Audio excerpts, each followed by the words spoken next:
In this video I will talk about caffeine. Caffeine किसको लेना चाहिए, किसको नहीं लेना चाहिए, अगर लेना है तो किस फॉर्म में लेना है, कैसे लेना है और कैसे इफ़ेक्ट करता है वो, और कैसे बॉडी के फंक्शन को ख़राब भी कर देता है। वो सब बातें हम इस वीडियो में करने वाले हैं आगे। So without further delay let's start. सबसे पहले तो बहुत सारी रिसर्च बताती है और मैंने खुद एक्सपीरियंस किया है कि ये परफॉर्मेंस को तो बूस्ट करता है। यानी कि आप अगर आप एथलीट हैं, एथलीट के पॉइंट ऑफ व्यू से देखा जाए तो एथलेटिक परफॉर्मेंस को तो इंक्रीज़ करता है। ये इंटेंसिटी आपके वर्कआउट की बढ़ा देता है, आप मैक्सिमम लिफ्ट कर पाते हो, एंड्योरेंस आपकी बढ़ जाती है।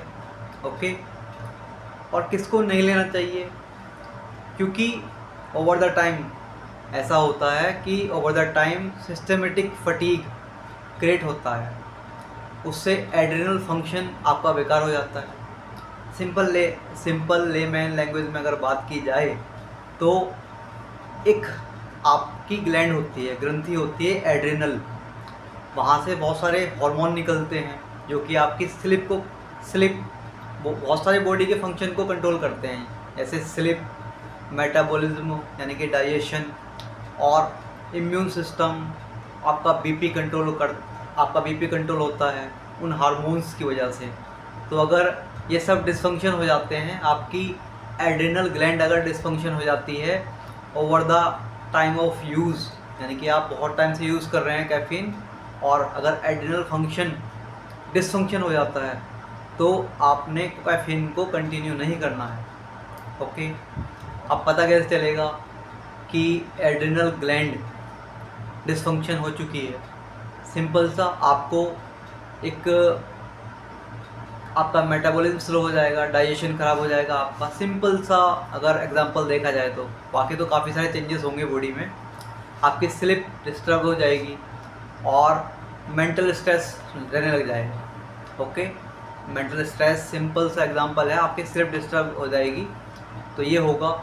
आगे बात करते हैं कैफ़ीन के बारे में कि देन क्या करना चाहिए आपको, सेफ़ साइड क्या है। सेफ़ साइड है आपकी, उससे पहले मैं एक बात बताना चाहता हूँ आपको कि ऐसा नहीं है कि आज आपने कैफ़ीन जैसे कि आपका कंपटीशन नेक्स्ट मंथ है तो आपने कंपटीशन से पहले आपने लोडिंग करनी स्टार्ट कर दी, कैफ़ीन लेना स्टार्ट कर दिया और परफॉर्मेंस को बूस्ट करने लगे।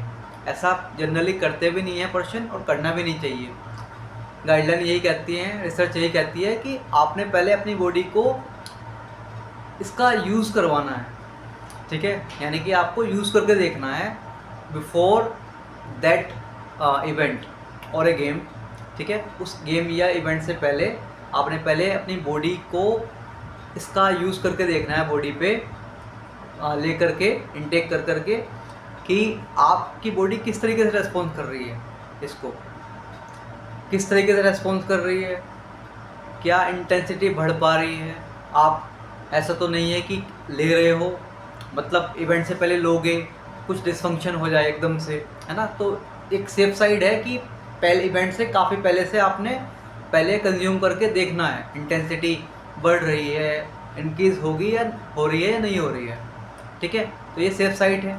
आगे बात करते हैं कि कैफ़ीन अब किस तरीके से आप, सेफ साइड की बात कर ली हमने, अब किस तरीके से आप ऑफ डेज करोगे, यानी कि एक और सेफ साइड क्या होगी, किस तरीके से आप कंज्यूम कर सकते हैं, बच सकते हैं एड्रिनल डिसफंक्शन होने से।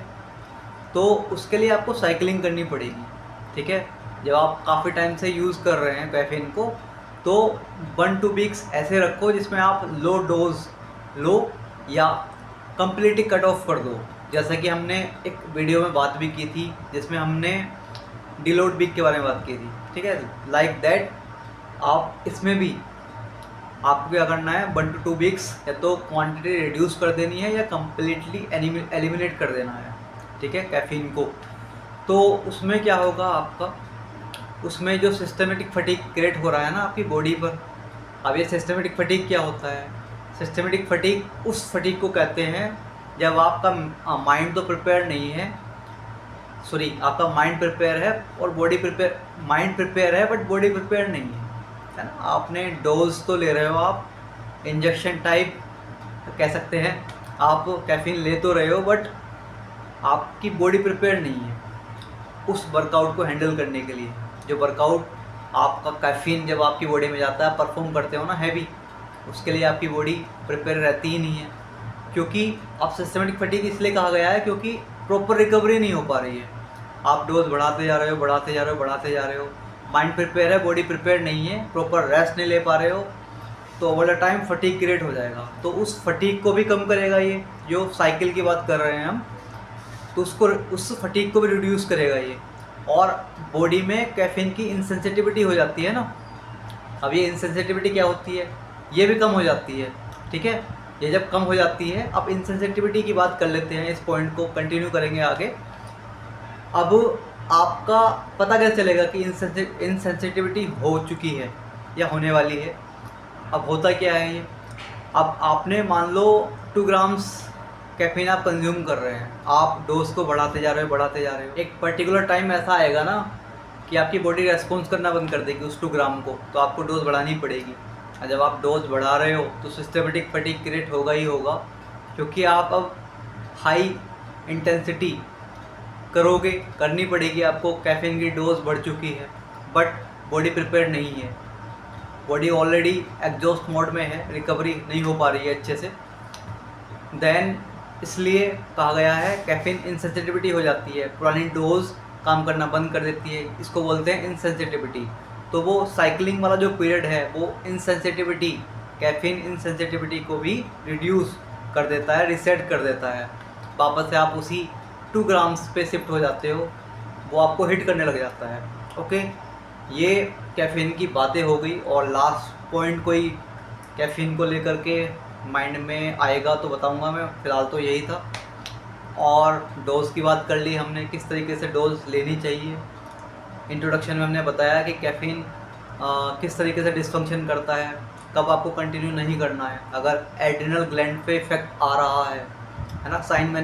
साइन और सिम्टम्स मैंने आपको बताया कि क्या होते हैं। अगर उस तरीके से डिसफंक्शन हो रहा है तो आपको कंटिन्यू नहीं करना है, किस तरीके से लेना है वो भी बात की है, सेफ साइड क्या है।